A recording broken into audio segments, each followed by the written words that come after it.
அருமையாக இருந்தது படம். ரொம்ப வர வர அருமையாக வந்து நீங்கள் எல்லாம் பின்னாடி போங்கண்ணா எடுக்கிறவங்க தெரியாமல் பல பேர் வந்து தந்தை பேரை பெண்ணுன்னு போட்டிருந்தாலும் ராஜேஸ்வரின்னு பெரிய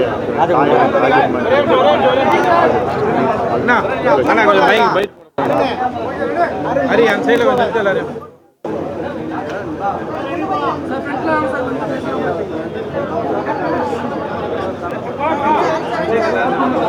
யுவராஜ் ரெடினா சொல்லி பேசுவோம் போகலாம் ரெடிலா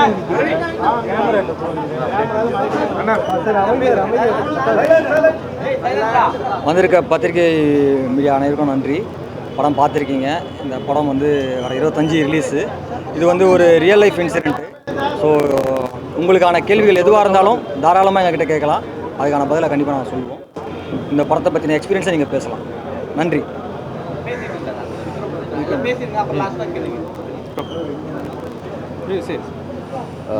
எல்லாருக்கும் தேங்க்யூ. இதான் என் ஃபர்ஸ்ட் படம். ஸோ இந்த மாதிரி ஃபர்ஸ்ட் படம் அமையிறது, ஒரு நல்ல டீம் அமையிறது கஷ்டம். எனக்கு கிடச்சிருக்கு.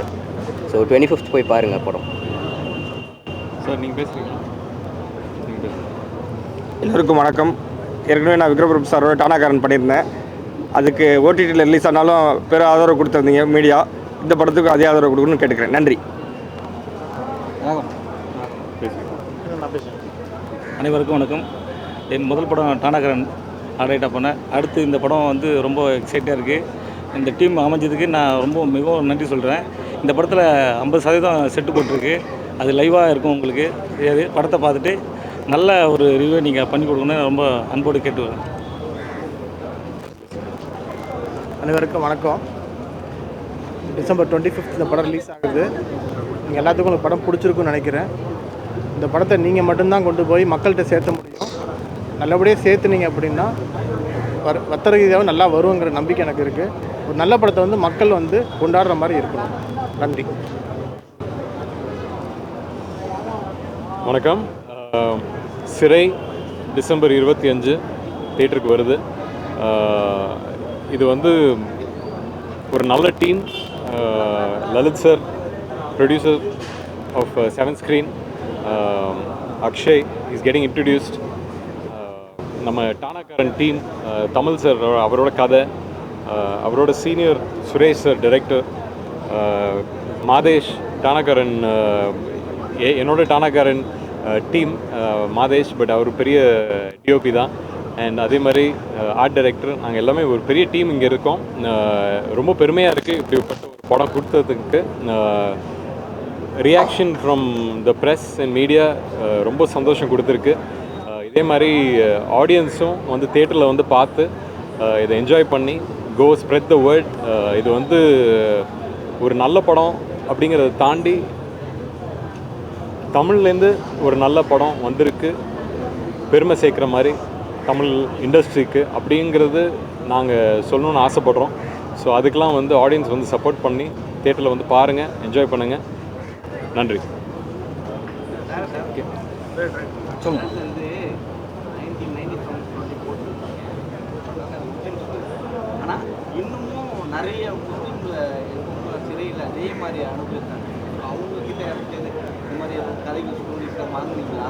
இல்லை சார், இது வந்து ரியல் லைஃப் இன்சிடென்ட்ன்றனால டானாக்காரன் தமிழ் அவர் வந்து இப்படியான ஒரு கைதியை கொண்டு போனதான் அந்த கதை.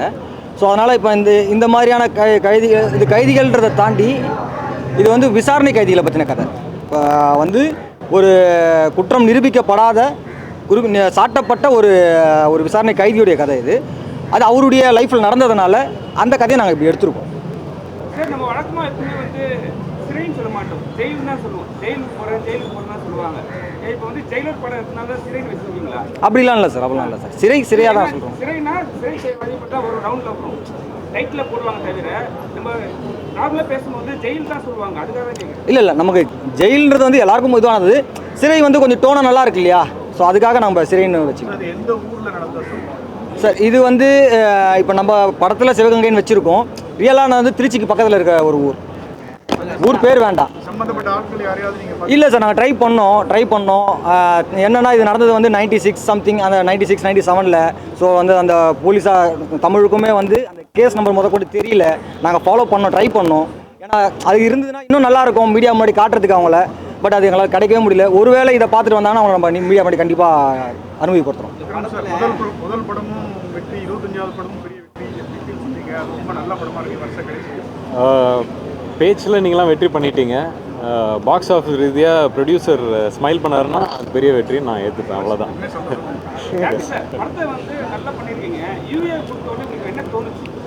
இல்லை சார், எனக்கு அப்படி யூஏ கொடுத்ததும் ரொம்ப சந்தோஷமாக தான் இருந்தது. ரொம்ப சந்தோஷமாக இருந்தது. அப்புறம் இந்த மாதிரியான படங்களை வந்து நம்ம சென்சார் வந்து ரொம்ப சரியாக கொண்டு போகணுன்றது ஒன்று இருந்துச்சு. அதுக்கு ப்ரொடியூசர் ரொம்ப பெரிய சப்போர்ட் பண்ணார்.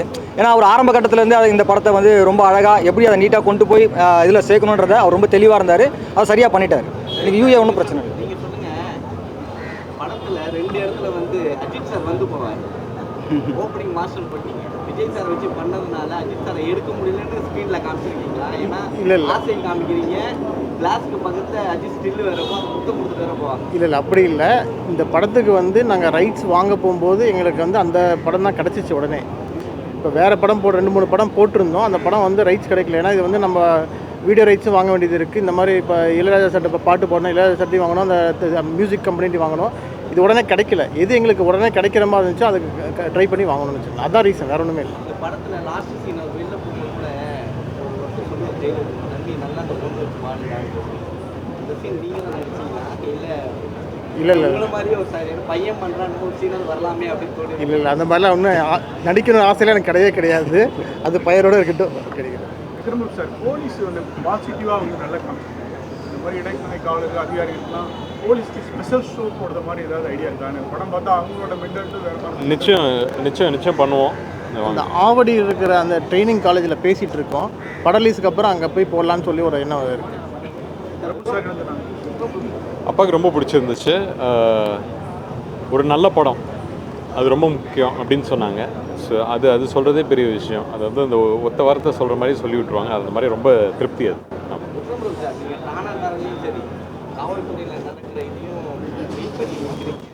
வெளியில் கைதியும் ஒரு பீட் பண்ணுற அளவுக்கு இருக்குது. ஸோ 2 கதையும் வரும்பொழுது உங்களுக்கு என்னடா தொடர்ந்து போலீஸாகவே வந்துட்டு இருக்கு, இதில் என்ன அப்படி பண்ண போகிறோம் அப்படின்னு தோணுச்சா? ஏன்னா எந்த இடத்துலையும் போலீஸ் இறங்கவே இல்லை உள்ள சைடில்.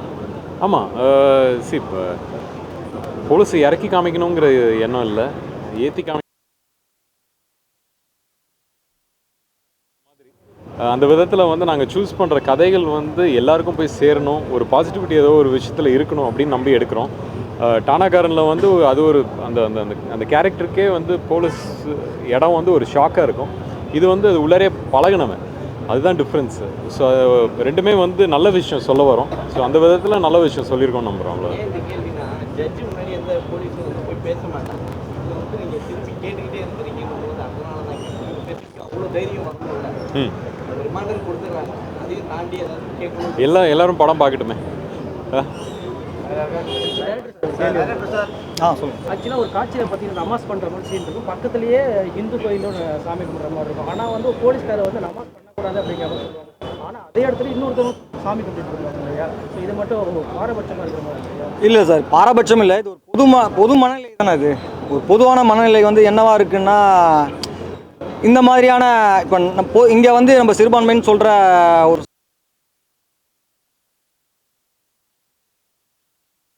ஒருத்தரை தான் காட்டுறோம். ஏன்னா ஒரு போலீஸ் வந்து அது கேட்டாலும் இன்னொரு போலீஸ் அதுக்கு வந்து ஹெல்ப் பண்ணுறாருல்ல. அவர் வந்து சார் நீங்கள் போங்க சார் நடக்கட்டும்ன்றது இருக்கு தோணுது. வேற ஒன்றும் இல்லை. சொல்லுங்கள் சார். இல்லை சார், இது அவருக்கு எங்கே காதலே இல்லை. அவர் தான் கல்யாணம் பண்ணிட்டாரு. கல்யாணம் பண்ணி குழந்தை அவ்வளோதானே சார். மனைவி எப்பவுமே காதலிச்சு தானே சார் இருப்போம். நமக்கு யார் காதலுக்கு உதவி தேவை அவங்களுக்கு போய் செய்கிறோம், அவ்வளோதான். சார், படம் ரிலீஸ் முன்னாடி ப்ரொடியூசர் சார் வந்து கார் வாங்கி கொடுத்தாரு. இந்த 25வது நாள், 50வது நாள், 100வது நாளுக்குலாம் என்ன பண்ண போகிறாரு சார்? 25, 50 இப்படி போச்சுன்னா உண்மையிலேயே ரொம்ப ரொம்ப மகிழ்ச்சியான இதுதான். பட் இப்போ காருன்றது வந்து எனக்கு இது ஒரு முதல் காரு. ஸோ வந்து சந்தோஷமான விஷயம் எனக்கு அந்த லலித் சார் கொடுத்தது. இப்போ முதல் படத்தில் நடந்தது, விக்ரம் சாரோட 25வது படத்தில் நடக்கிறது. பட் அதுதான் சார் ஒரு நல்ல மெமரி தானே சார். நல்ல மெமரி. இந்த மெமரி வந்து நமக்கு அடுத்தடுத்த படங்களுக்கு வந்து சரியாக நம்ம ஸ்கிரிப்டை கொண்டு போகணுன்றத ஒரு ஆர்வமாக இருக்குது. மற்றபடி அப்படி இல்லை சார், நமக்கு வந்து படத்தில் ஒரு ஹார்ட் அட்டாக் கூட பண்ணியிருக்காரு.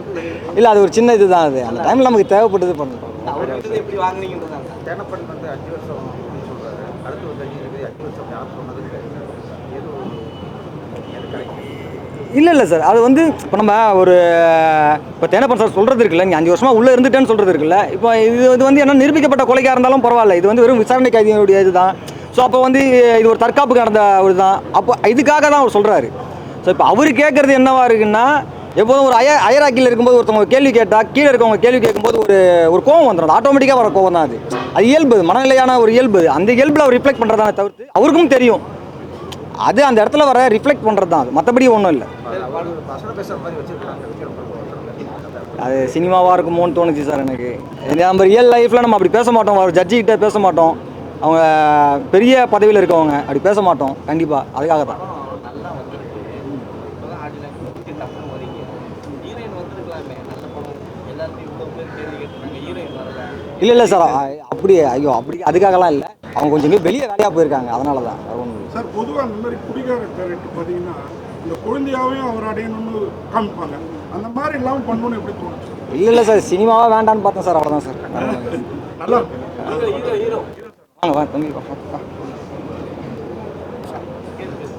சார் முதல் படத்திலே அவங்க ஹீரோ நம்ம கூட நிறைய ஸ்க்ரீன் பேஸ் நிறைய கொடுத்துருக்காரு, நிறைய நடிக்க வச்சுருக்காரு. 2 பேரும் இதாக இருக்குது. அதே மாதிரி ஹீரோயின் கேரக்டர், சின்ன சின்ன கேரக்டர், சோப்பு கொடுப்பார் ஒரு கைதி, அந்த சீன் கூட நல்லா நடிக்க வச்சுருக்காரு. ஹீரோ நினச்சிருந்தா சார் எனக்கு இதெல்லாம் வேணாம் சார், இதெல்லாம் கட் பண்ணுங்க சார், நான் தான் அப்படின்னு சொல்லியிருக்கலாம். அவரோட நடிச்சு அனுபவம் சார். விக்ரம் பிரபு சார் இல்லை நிறைய சொல்லி தந்தார், எக்ஸ்பீரியன்ஸ் ஷேர் பண்ணார். எல்லா எக்ஸ்பீரியன்ஸும் ஷேர் பண்ணனால தான் இந்த படம் எப்படி வந்திருக்குன்னு நினைக்கிறேன். ஸோ ஒருத்தங்களா இல்லை, ஒரு டீமாக தான் எல்லோரும் நாங்கள் இந்த படமாக பண்ணோம். ஸோ கதையும் ஒரு டீமான கதை தான் இது. ஸோ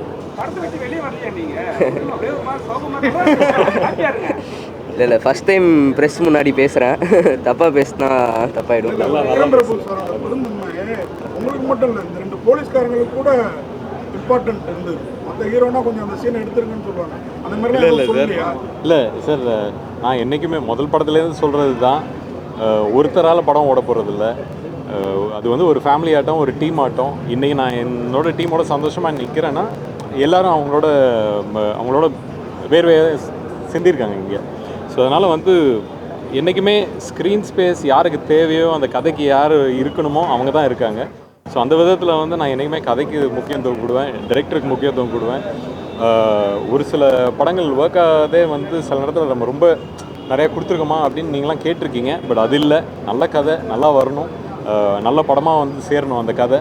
அது இந்த படத்தில் நடந்திருக்கு. ரொம்ப சந்தோஷமாக இருக்குது. போலீஸ் கதையில் ஒரே ஒரு பெரிய ஃபைட் சீன் மாசிங் கூட இல்லை, பெரிய படம் நல்ல மாசிங். ஸ்கிரிப்ட் தான் சார் முக்கியம். அதில் சண்டை ஒரு இடத்துல இருந்துச்சு, அது தேவைங்கிற அளவுக்கு நாங்கள் வச்சுருக்கோம். கதையை சீக்கிரமாக சொல்லணும், உங்களுக்கு சுவாரஸ்யமாக இருக்கணும். நீங்கள் அங்கே உட்காந்துருக்கிற அந்த 2 மணி நேரம் வந்து படப்படன்னு போகணும், அதே நேரத்தில் உங்களுக்கு பிடிச்சி இழுக்கணும், கதை பிடிச்சி வச்சு உங்களை அழுவையும் வைக்கணும், சிரிக்கவும் வைக்கணும். அப்படின்ற போது நடுவில் தேவையில்லாத விஷயங்கள் தேவையில்லாமல் இருந்துச்சு. அதனால தான் ஒரு டீமாக அது ஏற்கனவே ஸ்கிரிப்ட் ஸ்டேஜ்லேயே எல்லாத்தையும் பண்ணிட்டாங்க. ஸோ ஷூட்டிங்னு போகும்போது எல்லாமே கரெக்டாக இருந்துச்சு. ஒரு எமோஷன் பேசிட்டு இருந்தார்ல, அந்த ஷாட் அவர் நடிச்சு தான் காட்ட சொல்லுவார். அதனால நீ படத்தில் அவர் பண்ணி முடிச்சதுக்கப்புறம் ஓவர் எமோஷன் எல்லாருமே ஆயிடுச்சு. அந்த சீன் எத்தனை தடவை எடுத்தார் டைரக்டர் உங்களுக்கு? அந்த ஃபஸ்ட்டு கோர்ட்டுக்குள்ளே பேசுகிறேன், நடிக்க சொல்லுவாங்க, வந்தோடனே பேசுகிறேன். ஒரு 3 டேக் ஆயிருக்கும். சார் சொல்லுங்கள். படம் நல்லா இருக்கு, பாராட்டப்பட வேண்டிய பிரச்சனை இருக்கு, லாஜிக் மீறல்கள் இருக்கு. என்ன லாஜிக் மீறல்னு சொன்னீங்கன்னாக்கா அதை என்னன்னு நான் கேட்டுக்கிறேன் சார், தெரிஞ்சுக்கிறேன். அதாவது முதல் நீதிபதி ஒரு கருத்து சொல்றாரு, 2வது நீதிபதி ஒரு கருத்து சொல்றாரு. என்ன சொல்றாருன்னா, எனக்கே நீ காசு வாங்கிட்டு எனக்கே சொல்றியா, நீங்க ஏன் இருக்கும் என்ன நடக்குது பாருன்னு அவர் சொல்றாரு.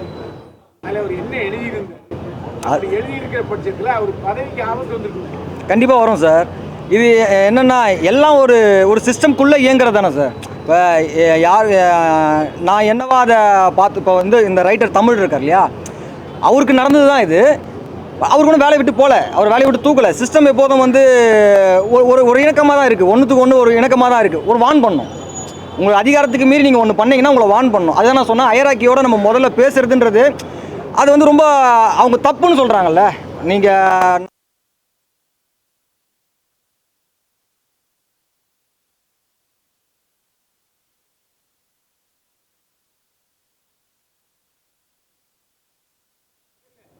இதில் நீங்கள் லாஜிக் மீறலாம் நீங்கள் என்ன சொல்ல வரீங்கன்றது சொன்னீங்கன்னா நான் கரெக்டாக இப்போ அந்த சஸ்பெண்ட் பண்ணியிருக்கலாம் சார், சஸ்பெண்ட் பண்ணியிருக்கலாம். அது நம்ம வந்து படத்துக்கு தேவைப்படல சார், அதனால் ஆமாம் கட்டாயம் புனையப்பட்ட கதை தான் இது.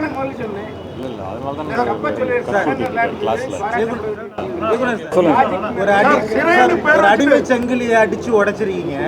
சென்சார் போர்டில் உங்களுக்கு எந்த அளவுக்கு பிரச்சனை சார்? எனக்கு எந்த பிரச்சனையுமே கொடுக்கல சார். அவங்க ரொம்ப ஜெனுனாக ரொம்ப டீசெண்டாக இதை ஹேண்டில் பண்ணாங்க. படம் பார்த்தாங்க, பார்த்துட்டு எங்களுக்கு சில கெட்ட வார்த்தைகள் மட்டும் மியூட் பண்ண வச்சாங்க. மற்றபடி அவங்க இந்த இதுக்கு எதுவுமே பெருசாக ஆட்சேபனை பண்ணவே இல்லை. அவங்களே நிறைய ஃப்ரீடமாக தான் எங்ககிட்ட நல்லா பேசுனாங்க. இந்த படமாக ரொம்ப சந்தோஷமாக பேசுனாங்க. அதுவே எனக்கு பெரிய மகிழ்ச்சி.